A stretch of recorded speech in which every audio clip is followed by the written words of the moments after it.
আচ্ছা, তোমাদের যে এক্সাম ডেট দিয়েছে সেই এক্সাম ডেট অনুযায়ী তোমাদের যে কম্পালসারি পেপারগুলো, যে পরীক্ষাগুলো কলেজে হওয়ার কথা, সেগুলো হচ্ছে কি তোমাদের হয়ে যাবে 13 তারিখ অবধি। তারপরে হচ্ছে কি তোমাদের যে ডিএসসি পেপারগুলো রয়েছে বা মাইনর পেপারগুলো রয়েছে সেই পরীক্ষাগুলো কিন্তু ভোটের পরে হবে, যেটা অ্যাকচুয়ালি নোটিশ রয়েছে। তো বেসিক্যালি হচ্ছে কি যে সেই অনুযায়ী আমি তোমাদের টিএনবিসি সাজেশনটা দিয়ে দিচ্ছি এবং পরবর্তীকালে বাদ বাকি পেপারগুলোও দিয়ে দেবো। ইউজুয়ালি প্রত্যেকটা পেপারে 100% কেমন থাকে যেগুলো পোস্ট করি আমি। যাই হোক, এবার ইএনবিএস এর কথা বলি। ইএনবিএস তোমরা অনেকে পড়েছো অ্যান্ড অনেক চ্যানেল থেকে দেখেছো, এবং তোমাদের এই ভিডিওতে বেসিক্যালি আমি অনেক ট্রিক্স বলবো, কিছু স্ট্র্যাটেজিস বলবো, যেগুলো করলে তোমার অত্যন্ত কম পড়তে হবে। অ্যাকচুয়ালি সিলেবাসটা প্রচণ্ড বড়, এবং সেখান থেকে তুমি যদি সবগুলো কমপ্লিট করতে চাও, মানে উইদিন আহ, কয়েকদিনের মধ্যে বা একটু আধটু পর রয়েছে, দেন তার মধ্যে তো তোমাকে কিছু প্ল্যানিং করতে হবে। সেই প্ল্যানিংটা আমি একটুখানি কাইন্ড অফ বলে দেবো, দেন তারপর কোশ্চেন্সগুলো বলছে। ফার্স্ট যে কথাটা সেটা হচ্ছে কি তোমাদের যে শিফট ওয়াইজ 3টে শিফটে পরীক্ষাটা হয়, মানে ধরো 3টে শিফটে হয়, একটা morning shift, day shift, evening shift. এই 3টে শিফটে সাজেশনস অ্যাকচুয়ালি আলাদা হওয়ার কথা। মানে ধরো যে প্রশ্নগুলো মর্নিং শিফটে পড়ে গেছে আগের বারে, লাস্ট বার, সেই প্রশ্নগুলো আর মর্নিং শিফটে কিছুটা পড়বে না, এবং যে প্রশ্নগুলো ডে শিফটে পড়ে গেছে দেন সেই প্রশ্নগুলো আর পড়বে না। এবার আমি যেহেতু হচ্ছে কি সব শিফটের জন্য একেবারে পোস্ট করছি সাজেশনটা, ওই কারণের জন্য অনেকগুলো প্রশ্ন হয়তো হতে পারে। মোস্টলি এই যে সাজেশনটা আছে এবং এখানটা যে প্রশ্নগুলো রয়েছে এর বাইরে কোনো প্রশ্ন পড়বে না, বাট তাও এতগুলো পড়ার দরকার পড়ে না। তার কারণ তোমাদের আমি 5 মার্কস যেহেতু দিচ্ছি এই ভিডিওতে, পরবর্তীকালে 2 মার্কসের এমসিকিউ আমি দিয়ে দেবো আজকে বা কালকের মধ্যে। 5 মার্কসের টোটাল প্রশ্ন দেয় 6টা। তো ইউজুয়ালি যেটা করে, 6টা প্রশ্নের মধ্যে থেকে ধরো প্রত্যেক করা চ্যাপ্টার থেকে প্রশ্ন থাকে, ঠিক আছে? তো 4টে লিখতে হয় 6টার মধ্যে। তো দুটো প্রশ্ন কাইন্ড অফ দরকার পড়ে না। তো সেই ক্ষেত্রে তুমি যদি যে কোনো একটা চ্যাপ্টার বাদ দিতে পারো, 4টে চ্যাপ্টার করো, তাহলেও কিন্তু হবে। যদি কারো মনে হয় যে দাদা আমি আর একটা চ্যাপ্টার বাদ দেবো, তাহলেও কিন্তু হবে কাইন্ড অফ।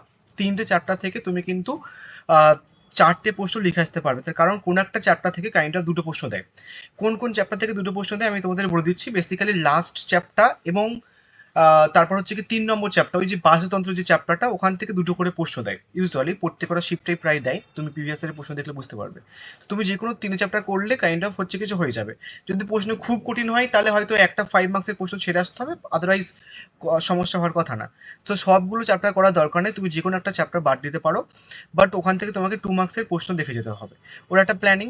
এবং আরেকটা যেটা, সেটা হচ্ছে কি যে তুমি যদি কাইন্ড অফ প্রিভিয়াস ইয়ারের প্রশ্নগুলো দেখে তোমার যে শিফটে পরীক্ষা পড়েছে সেই শিফটের জন্য একটা সাজেশন বানিয়ে দিতে পারো, তাহলে কিন্তু সুবিধা হয়। তোমরা বললে আমি প্রত্যেক কটা শিফট ওয়াইজ একটা সাজেশন পোস্ট করে দেবো, যেখানটায় মর্নিং শিফটের, ডে শিফটের আলাদা আলাদা প্রশ্ন থাকবে। সেক্ষেত্রে তোমাদের কিন্তু যে প্রশ্নগুলো আমি রেখেছি তার থেকে অনেকগুলো প্রশ্ন বাদ পড়ে যাবে। যেহেতু আমি 3টে শিফটের কথা ভেবেই সাজেশনটা বানাচ্ছি, সেক্ষেত্রে অনেকগুলো প্রশ্ন কাইন্ড অফ আমি বাদ দিতে পারিনি। আমি মুখে যতটা পসিবল যাবো যে এইটা হচ্ছে কি যে ডে শিফটের জন্য ইম্পর্টেন্ট নয়, এটা হচ্ছে কি ইভিনিং শিফটের জন্য ইম্পর্টেন্ট, তো এইভাবে বলতে বলতে যাবো। তাও আমি তোমাদের মোস্ট ইম্পর্টেন্ট স্টার মার্ক করা প্রশ্ন রেখে দিয়েছি। ইউজুয়ালি তুমি যদি আগের বারের প্রিভিয়াস ইয়ারের প্রশ্ন নিয়ে আমার চ্যানেলটা চেক করো, দেখবে অনেকগুলো প্রশ্ন কেমন ছিল। এবার আসি, চলো সাজেশনের দিকে। অলরেডি আমি কিছুটা পোস্ট করে রেখে দিয়েছিলাম তোমাদের। বেসিক্যালি সব শিফটের জন্য এবারের জন্য সব থেকে বেশি ইম্পর্টেন্ট এই চ্যাপ্টার থেকে হচ্ছে কি এই প্রশ্নটা: সুস্থির উন্নয়ন কাকে বলা হয়, সুস্থির উন্নয়নের নীতি এবং সুস্থিতির লক্ষ্য এবং উদ্দেশ্য। দেখো, যাদের হচ্ছে কি লক্ষ্য পড়ে তাদের উদ্দেশ্য পড়বে, যাদের লক্ষ্য উদ্দেশ্য পড়ে তাদের হচ্ছে কি লক্ষ্য পড়বে।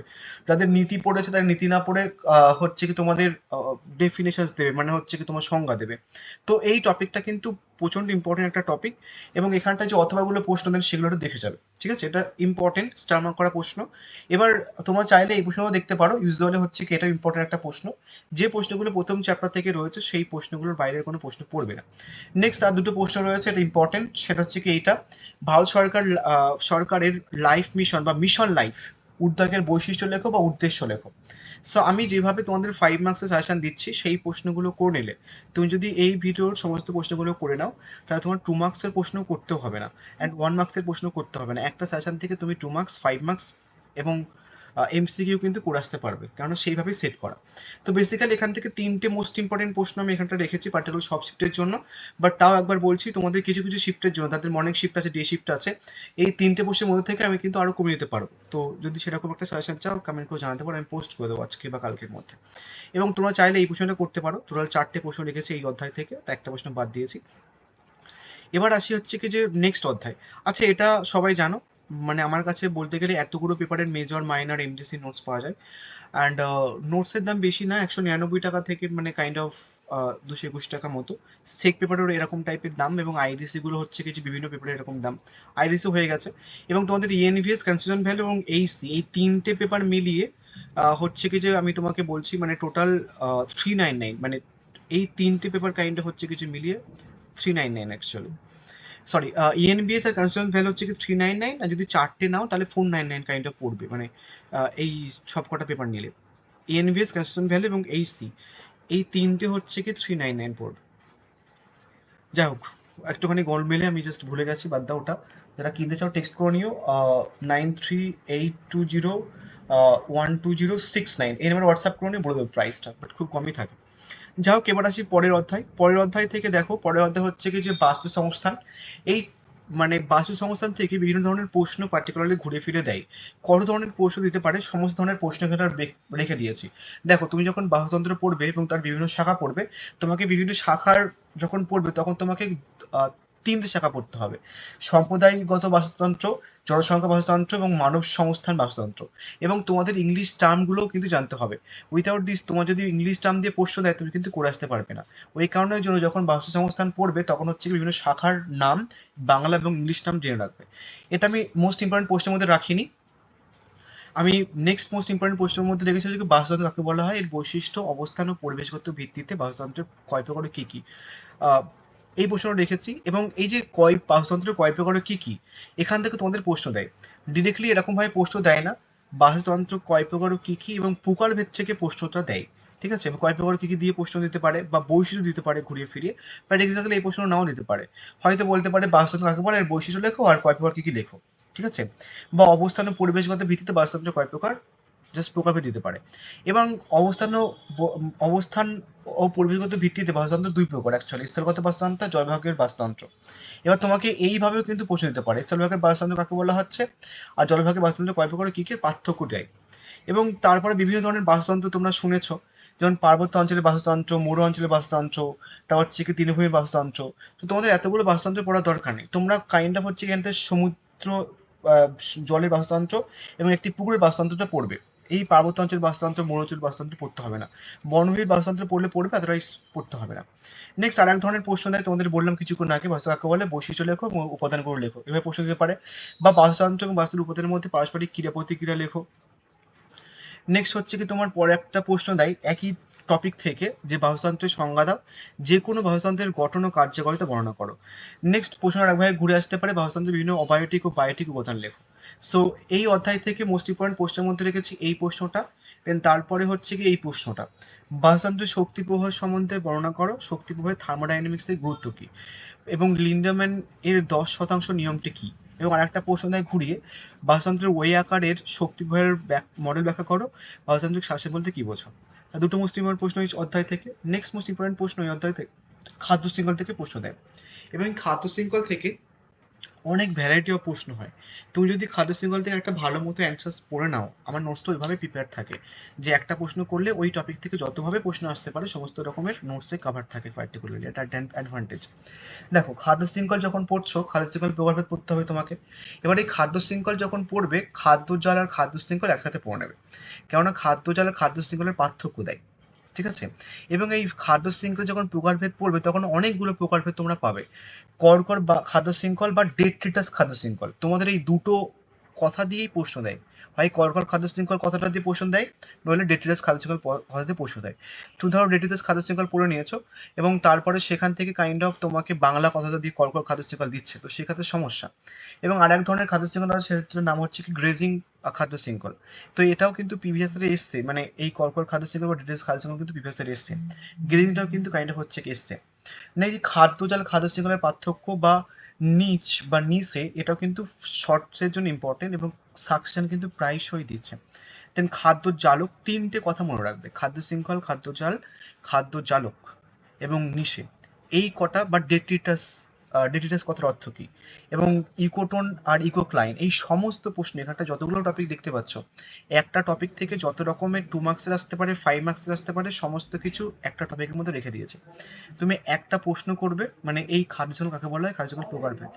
এটা করলে যত রকম ধরনের প্রশ্ন আসুক না কেন খাদ্য শৃঙ্খল থেকে, এই প্রকারভেদের মধ্যে থেকে দুটো প্রকারভেদ ইম্পর্টেন্ট, গ্রেজিং আর কর্কর খাদ্য শৃঙ্খল। ঠিক আছে, নেক্সট বাদ বাকি প্রশ্নগুলো একটু দেখে রাখবে খাদ্য জলের সম্পর্কে। আর একটা প্রশ্ন দেয়, সেটা হচ্ছে কি যে খাদ্য শৃঙ্খল কি, খাদ্য শৃঙ্খলের মাধ্যমে শক্তি প্রবাহের সংক্ষেপে বর্ণনা করো। ঠিক আছে, নেক্সট আর একটা প্রশ্ন দেয় ইম্পর্টেন্ট, সেটা হচ্ছে কি পিরামিড। খাদ্য শৃঙ্খল, খাদ্য জল আর পিরামিড থেকে মোস্ট ইম্পর্টেন্ট প্রশ্ন দেয়। সব শিফটের জন্য আবার এই টপিকগুলো ইম্পর্টেন্ট নয়। আমি তোমাদের নেক্সট ভিডিওতে শিফট ওয়াইজ সাজেশন পোস্ট করে দেবো। ঠিক আছে, একটাই সাজেশনের মধ্যে মর্নিং শিফটের প্রথমে দেবো, ডে শিফটের তারপরে এরকমভাবে দেবো। ঠিক আছে, নেক্সট দেখো খাদ্য পিরামিড। খাদ্য পিরামিড কাকে বলা হচ্ছে এবং ইহার প্রকারভেদ। এই প্রকারভেদ থেকে বিভিন্ন ধরনের প্রশ্ন দেয়। ঠিক আছে, ধরো তোমাকে বলতে পারে যে প্রকারভেদ থেকে তোমাদের অনেকগুলো প্রকারভেদ আছে পিরামিডের, সংখ্যা পিরামিড বা জীবভর পিরামিড বা শক্তিভর পিরামিড। এবার তোমাদের পার্টিকুলারলি এই প্রশ্নটা ডিরেক্টলি দিতে পারে, আদারওয়াইজ এই খাদ্য পিরামিড মানে এখান থেকে তোমাদের এই জীবভর পিরামিডটা বিশাল বিশাল ইম্পর্টেন্ট। আবার শক্তিভর ইম্পর্টেন্ট, মানে এই সংখ্যার পিরামিড। শক্তি পিরামিড খুব একটা ইম্পর্টেন্ট নয়, বাট সব শিফটের জন্য কতটা কাজে লাগবে না। নেক্সট একটা প্রশ্ন দেয় এই চ্যাপ্টার থেকে, আলোক রাসায়নিক ধোঁয়া বলতে কি বোঝো, এটা তৈরি হওয়ার সাথে মানে সম্পর্কিত প্রক্রিয়া ব্যাখ্যা করো। সো যেগুলো স্টার মার্ক করে দিয়েছি দিন, সেই প্রশ্নগুলো একটু ভালো করে করলে তোমরা অ্যাটলিস্ট 4টে প্রশ্ন লিখে আসতে পারবে। নেক্সট 3 নম্বর অধ্যায়। 3 নম্বর অধ্যায় থেকে সম্পদ। এই সম্পদ কাকে বলে, সম্পদের প্রকৃতি, উৎস, বৈশিষ্ট্য। এই টপিকটা থেকে তুমি যদি 5 মার্কস না পাও, 2 মার্কসের পাবে। কারণ সম্পদ টপিকটা থেকে কিন্তু প্রশ্ন দেয়, হয়তো 2 মার্কসের দিল না, বা 5 মার্কসের দিতে পারে, বা 5 মার্কস দিল না 2 মার্কস দিতে পারে, ঘুরে ফিরে। এটা স্টার মার্ক করে রাখিনি। নেক্সট স্টার মার্ক প্রশ্ন হচ্ছে কি এই প্রশ্নটা, দেখে না কতভাবে দিয়ে দেয় এই প্রশ্নটা বিভিন্ন বছরে। প্রশ্নটা এভাবে ঘুরিয়ে দেয় যে বিভিন্ন নবীকরণযোগ্য এবং অনবীকরণযোগ্য শক্তির উৎস বর্ণনা দাও। এই নবীকরণযোগ্য শক্তি কোনগুলো, সৌরশক্তি, বায়ুশক্তি, জলভরাট শক্তি। এবং এখান থেকে খুবই পাতি পাতি প্রশ্ন আসে। তোমাকে যদি দেয় যে জলভরাট শক্তি কিভাবে মানে জোয়ার শক্তি কিভাবে হচ্ছে কি যে করা হয়, দেন সেগুলোর ব্যবহার লেখো। বা এই জোয়ার ভাটা শক্তি কি হচ্ছে কি নবীকরণযোগ্য সম্পদ বলা হয়, তো নবীকরণযোগ্য সম্পদের ব্যবহার লেখো। তো তুমি তখন সৌরশক্তি, বায়ুশক্তি বা জোয়ার ভাটা শক্তির ব্যবহারগুলো বললে। অনবীকরণযোগ্য কোনগুলো, কয়লা, খনিজ তেল আর পারমাণবিক শক্তি। ঠিক আছে, তো এই যে এবার অপ্রচলিত শক্তি, এই অপ্রচলিত শক্তি হচ্ছে কোনগুলো। ঠিক আছে, মানে ভারতে অবৈধ শক্তি হিসেবে সৌরশক্তির ব্যবহার কিভাবে করা হয়, মানে সৌরশক্তিকে বলা হচ্ছে কি যে অপ্রচলিত শক্তি। এবং শক্তি বিভিন্ন বিকল্প উৎসগুলো কোনগুলো, দেন অপরিচিত শক্তি সম্পর্কে লেখো। তো বিভিন্নভাবে কিন্তু ঘুরিয়ে ফিরিয়ে প্রশ্নটা দেয়। প্রিভিয়াস ইয়ারে কিভাবে দিয়েছে দেখো, প্রিভিয়াস ইয়ারে তোমাকে দিয়েছে বায়ুশক্তি কি, বায়ুশক্তি উৎপন্ন করা সবচাইতে উপযুক্ত স্থান কোনগুলো, বায়ুশক্তি ব্যবহার দুটি অসুবিধা লেখো। আরেকভাবে প্রশ্ন দিয়েছে প্রিভিয়াস ইয়ারে যে পুনর্বীকরণযোগ্য শক্তির ব্যবহার সুস্থি উন্নয়নকে ত্বরান্বিত করে, বক্তব্যটি সম্পর্কে যুক্তি লেখো। তো বিভিন্নভাবে কিন্তু প্রশ্নটা ঘুরিয়ে দেয়। আর একটা জিনিস তোমাদের বলে দিই, যাদের ডে শিফট রয়েছে তোমাদের কিন্তু প্রশ্নটা প্রচণ্ড কঠিন করে, মানে কয়েকটা চ্যাপ্টার থেকে, সব চ্যাপ্টার থেকে নয়, মানে কয়েকটা চ্যাপ্টার থেকে এমন ধরনের প্রশ্ন করে তুমি বুঝবে না। তো সেক্ষেত্রে যাদের ডে শিফট আছে তোমরা সমস্ত চ্যাপ্টার থেকে একটুখানি করার চেষ্টা করবে। বাদ বাকি ইভিনিং শিফট আর মর্নিং শিফটের জন্য খুব একটা বেশি প্রশ্ন করে না, মানে কঠিন। তাও বলছি মানে সব চ্যাপ্টার থেকে কঠিন প্রশ্ন করে না। ধরো 6টার মধ্যে তোমাদের 2টো প্রশ্ন একটুখানি ঘুরিয়ে করলো, বাদ বাকি পাতি প্রশ্ন থাকবে। যদি 2টো প্রশ্ন ঘুরিয়ে করে তাহলে বাদ বাকি প্রশ্ন পাতি থাকবে, তুমি করে আসতে পারবে। তো ওই কারণের জন্য সমস্ত চ্যাপ্টার থেকে করার চেষ্টা করতে ডে শিফট রয়েছে। এবার দেখো নেক্সট মোস্ট ইম্পর্টেন্ট প্রশ্ন, বৃষ্টির জল সংরক্ষণ এর উপকারিতা।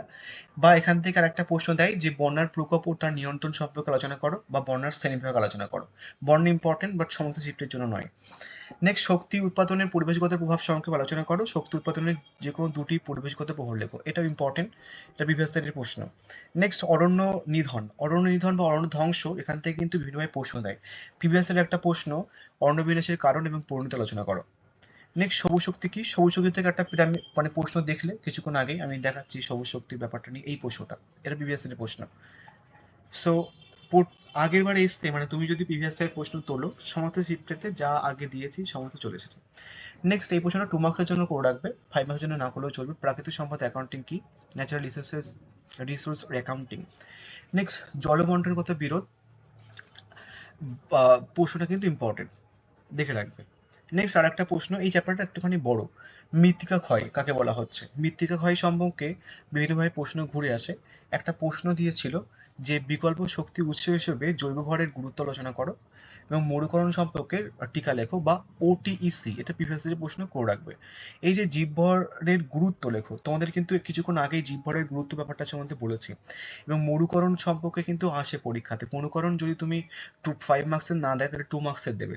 তো মরুকরণ, খরা, বন্যা, এগুলো মানে একদম জেনারেল প্রশ্ন, এগুলো পড়েই না 2 মার্কসে না তো 1 মার্কসের দেবেই দেবে। তো সেক্ষেত্রে মরুকরণ, তারপর হচ্ছে কি যে বন্যা, খরা, মৃত্তিকা ক্ষয়, এই সমস্ত টপিক দেখে রাখবে, মানে এগুলো বানিয়ে লেখা যায়।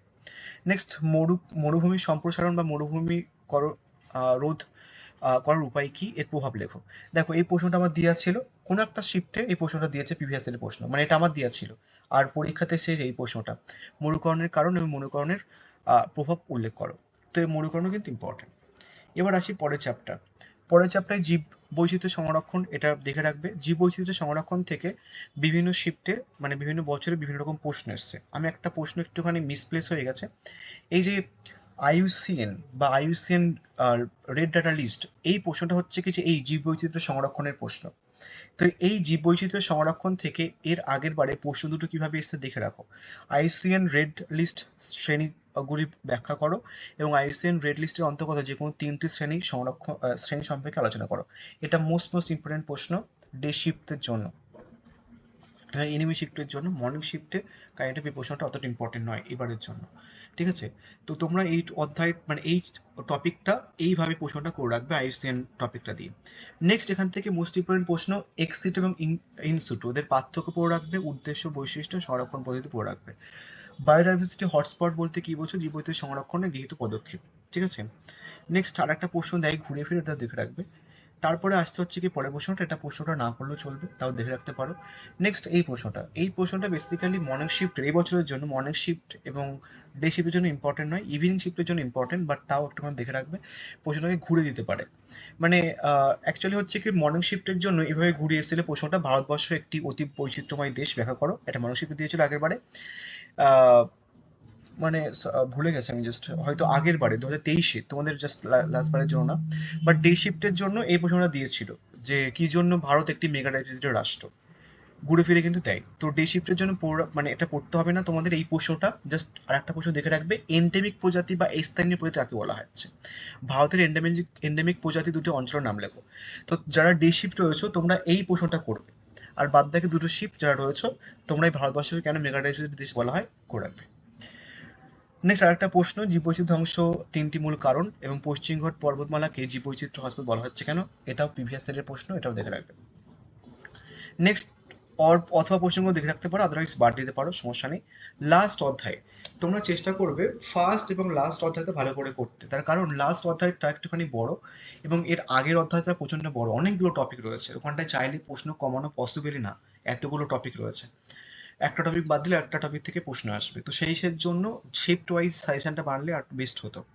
তো লাস্ট অধ্যায়টা এবং ফার্স্ট অধ্যায়টা ভালো করে করবে, তার কারণ ফার্স্ট অধ্যায় থেকে একটা প্রশ্ন দেবে মাস, লাস্ট অধ্যায় থেকে দুটো প্রশ্ন দেয়, তো সেক্ষেত্রে 3টে প্রশ্ন ওখান থেকে হয়ে গেল। কেউ যদি মনে করো দাদা আমার অসুবিধা প্রচন্ড, তো ফার্স্ট আর লাস্ট অধ্যায়টা করে যাবে।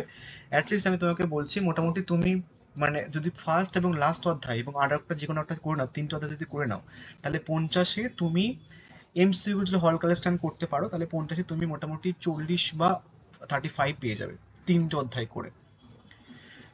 এই অধ্যায় থেকে দেখো প্রশ্নটা কিভাবে আসে, পরিবেশ দূষণ কাকে বলা হচ্ছে, পরিবেশ দূষণের প্রকারভেদ, এবং তোমাদের বেসিক্যালি খুব বেশি পরিবেশ দূষণ সম্পর্কে প্রশ্ন দিলেও মানে আসে না। এর আগের বারে দেখো স্টার মার্ক করা প্রশ্ন, সামুদ্রিক দূষণ দিয়েছিলাম পরীক্ষাতে, তোমাদের সামুদ্রিক দূষণ দিয়েছে, এটা প্রিভিয়াস এর প্রশ্ন দুটো। নেক্সট ভূগর্ভস্থ জল দূষণের উৎস লেখো এবং কীটনাশক কিভাবে মৃত্তিকা দূষণ করে, এর আগের বারে মৃত্তিকা দূষণ দিয়েছিলাম, মৃত্তিকা দূষণ দিয়েছে। ঠিক আছে, তো এখান থেকে শিফট ওয়াইজ তোমাদেরকে যারা যদি তোমাদেরকে আমি যদি শিফট ওয়াইজ সাজেশন পোস্ট করি তখন বলে দেবো যে কারা এই দুটো প্রশ্ন বাদ দেবে। যদি দুটো প্রশ্ন বাদ দাও তাহলে তোমাদের কোন পড়ে থাকবে, বায়ু দূষণ পড়ে থাকবে, জল দূষণ পড়ে থাকবে, স্থল দূষণ পড়ে থাকবে, এই দুটোকে বাদ গেল।